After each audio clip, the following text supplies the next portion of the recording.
समय की बात है, एक विशाल और घने जंगल के दिल में एक शक्तिशाली शेर जिसका नाम था लियो और एक चालाक छोटे से खरगोश का नाम था बेनी।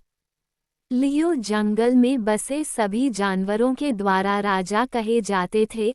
उनकी सुनहरी जटाओं वाली मैन आत्मा की तरह बह रही थी। वे सभी जानवरों द्वारा डरे और सम्मानित होते थे, क्योंकि उनकी दहाड़ सही पर्वत की तरह थे और जो जमीन पर वे चलते थे उसको हिला सकती थी। वहीं बेनी छोटे से और दिलचस्प खरगोश थे। उनके सॉफ्ट भूरे बाल थे और जिसकी हमेशा ऐसा लगता था कि वह समस्या की खोज कर रहे हैं।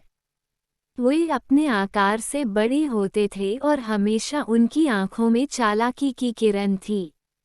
एक सुनहरी सुबह बेनी जंगल के किनारे पर होपिंग कर रहे थे जब उन्होंने दूर में हलचल सुनी। जैसे ही वे उन आवाज़ों का पीछा करने लगे, उन्होंने जल्दी ही एक खुले स्थल पर पहुंच गए। वहां वो लियो के पास थे, जिनके बड़े सारे शेरों के साथ कुछ जानवर थे। वे उसके चारों ओर इकट्ठे हो रहे थे, उसकी समझदारी को मानते हुए। लियो के चेहरे पर गंभीर अभिव्यक्ति थी।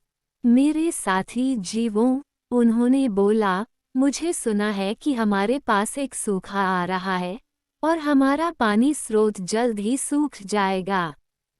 हमें इस समस्या का समाधान ढूंढना होगा, यह हम सब पर दुख आएगा। जानवर एक दूसरे की ओर चिंतित नजरों से देख रहे थे, न जानते कि क्या करें। तब बेनी अपनी तरह की शरारत के साथ कुछ पक्षियों के बीच एक बातचीत को सुनते हैं।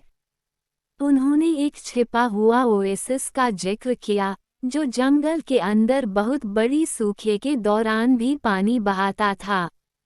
बेनी ने अपनी खुदाई में अपनी ही पैरवी करने का फैसला किया।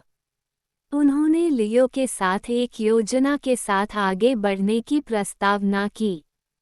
आपकी महाराज, उन्होंने सावधानीपूर्वक कहा, मुझे सुनने में आया है कि हमारे पास इस सूखे से बचाव कर सकने व